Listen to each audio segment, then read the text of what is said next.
നിയമസഭാ തിരഞ്ഞെടുപ്പിന്റെ വോട്ടെണ്ണലിന് മുന്നോടിയായുള്ള ക്രമീകരണങ്ങൾ പൂർത്തിയായതായി മുഖ്യ തിരഞ്ഞെടുപ്പ് ഓഫീസർ രത്തൻ യു ഖേൽക്കർ. ഇത്തവണ സംസ്ഥാനത്ത് 79.70% പോളിംഗാണ് രേഖപ്പെടുത്തിയിരിക്കുന്നത്. തിരഞ്ഞെടുപ്പ് ഓഫീസർ അറിയിക്കുന്നത് നാളെ രാവിലെ 8 മണിയോടെ തപാൽ വോട്ടുകളാണ് ആദ്യം എണ്ണുക. ഇലക്ട്രോണിക് വോട്ടിംഗ് മെഷീനുകളിലെ വോട്ടുകൾ 8:30യോടെ എണ്ണിത്തുടങ്ങും. വോട്ടെണ്ണലിനായി 15,465 ഉദ്യോഗസ്ഥരെയാണ് നിയോഗിച്ചിരിക്കുന്നത്. ഇവർക്ക് QR കോഡുള്ള പ്രത്യേക തിരിച്ചറിയൽ കാർഡുകൾ നിർബന്ധമാക്കിയിട്ടുണ്ട്. 32,301 പോലീസ് ഉദ്യോഗസ്ഥരാണ് സുരക്ഷാ ചുമതല വഹിക്കുന്നത്. സ്ട്രോങ് റൂമുകളുടെ സുരക്ഷാ ചുമതല CRPFനാണ്. മെയ് 6 വരെ സംസ്ഥാനത്ത് തിരഞ്ഞെടുപ്പ് പെരുമാറ്റച്ചട്ടം നിലനിൽക്കും. ക്രമസമാധാന പ്രശ്നങ്ങൾ ഉണ്ടായാൽ വിജയാഘോഷങ്ങൾക്ക് വിലക്കേർപ്പെടുത്താൻ ജില്ലാ ഭരണകൂടങ്ങൾക്ക് അധികാരമുണ്ടെന്നും രത്തൻ യു ഖേൽക്കർ പറഞ്ഞു. വോട്ടെണ്ണൽ കേന്ദ്രങ്ങളിലെ സ്ട്രോങ് റൂം തുറക്കുന്നത് ചിത്രീകരിക്കാൻ മാധ്യമങ്ങൾക്ക് അനുമതിയില്ല.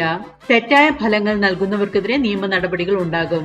പൂർണ്ണമായ ഫലപ്രഖ്യാപനം വൈകിട്ട് 5 മണിയോടെ ഉണ്ടാകുമെന്നാണ് പ്രതീക്ഷിക്കുന്നതെന്നും തിരഞ്ഞെടുപ്പ് പ്രക്രിയയിൽ ഒരിടത്തും തിരക്ക് കൂട്ടരുതെന്നും ഔദ്യോഗിക വിവരങ്ങൾക്കായി കാത്തിരിക്കണമെന്നും മുഖ്യ തിരഞ്ഞെടുപ്പ് ഓഫീസർ അറിയിക്കുന്നു.